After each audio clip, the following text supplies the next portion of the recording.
Commitment is what transforms a promise into a reality. Abraham Lincoln said that.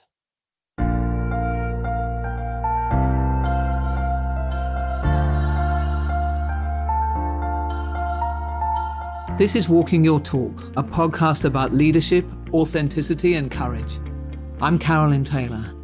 Over my career, I've worked with well over 100,000 leaders in every kind of organization. People who are committed to closing the gap between their own values and those of their organization and how they show up every day. I wrote a book called Walking the Talk on how you change corporate culture, but this is much more personal. If you want to be known as someone who walks their talk, then this podcast is for you.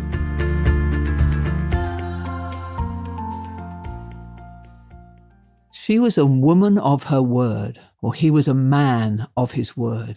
Doesn't that sound great? High praise indeed, I think, and a reputation I'm sure you'll all want to have. I certainly do. So in these episodes on accountability, we've distinguished between the asker and the giver, the one who is holding to account and the one who is being accountable. And we also distinguished between the important conversations that need to happen as you set up an accountability contract between two people, the asker and the giver, and then what needs to happen after that promise is made, both by the asker and the giver. So today, we're going to talk about, from the giver's perspective, what does it actually take to turn a promise into a delivery, into a reality for the other person, into happy clients, happy friends, and the satisfaction of actually knowing that you are someone who can be relied on and whose word is your bond. There's something very honorable about that for me. Do you remember the days when people used to resign because they didn't keep their word? Oh my goodness me. I remember when I was growing up, politicians would resign because they made a promise and then didn't deliver it. I think I'm getting old, but goodness, those were good days.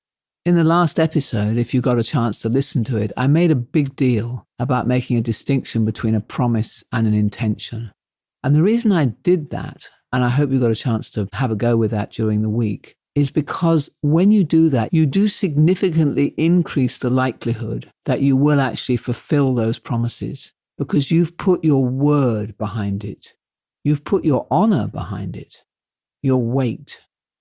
By focusing on making wise promises, you actually become someone who is much more skillful at judging the risks and the likelihood that you will fulfill certain kinds of things that people are asking you to deliver.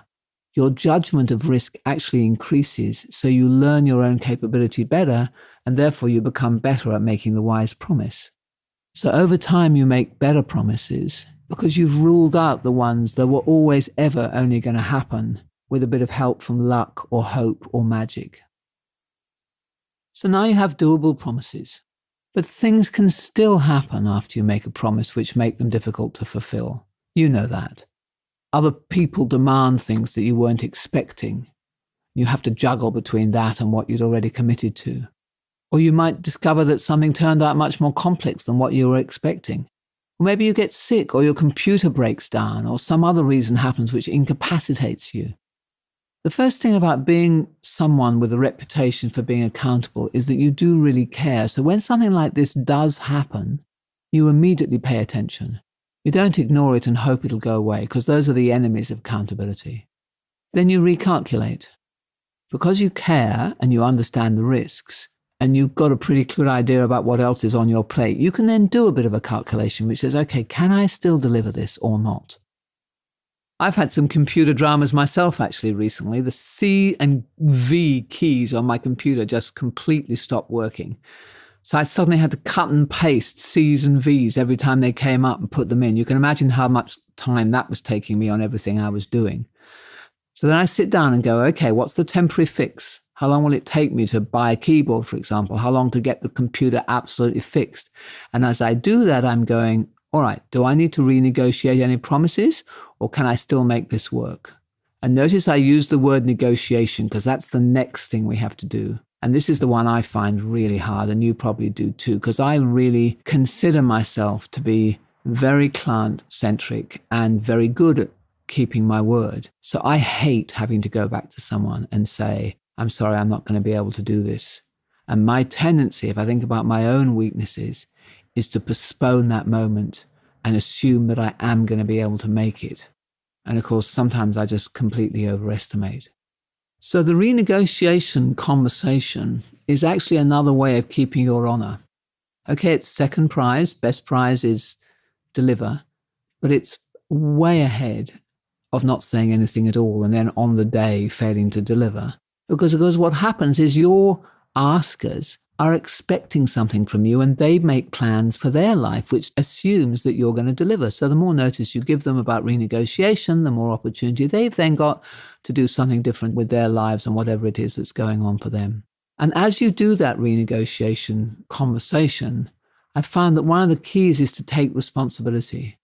So not to blame something else, but to say something like, I didn't really take into account that maybe there would be some challenges like computers going wrong or people demanding something from me that made it impossible for me to deliver. I should have been a little bit more lenient in terms of how much time I gave myself.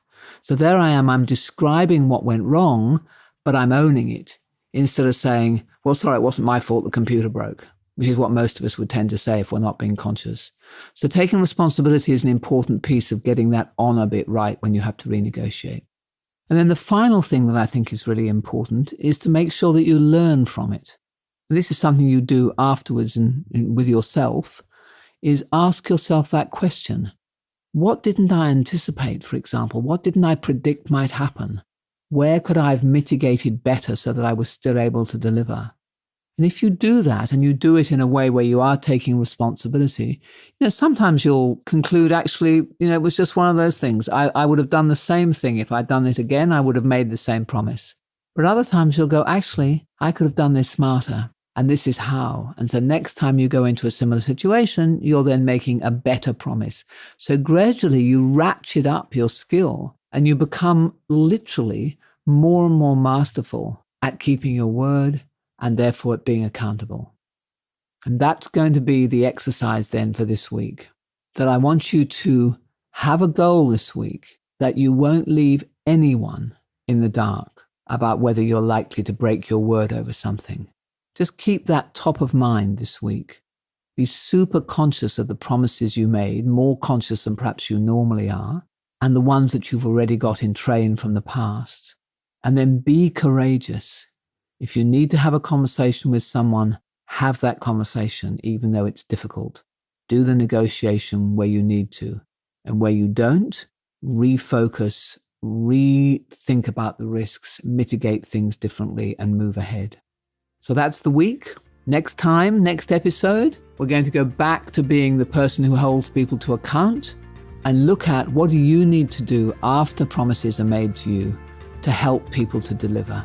So that'll complete the series on accountability, and I look forward to you joining me then. Thank you and goodbye.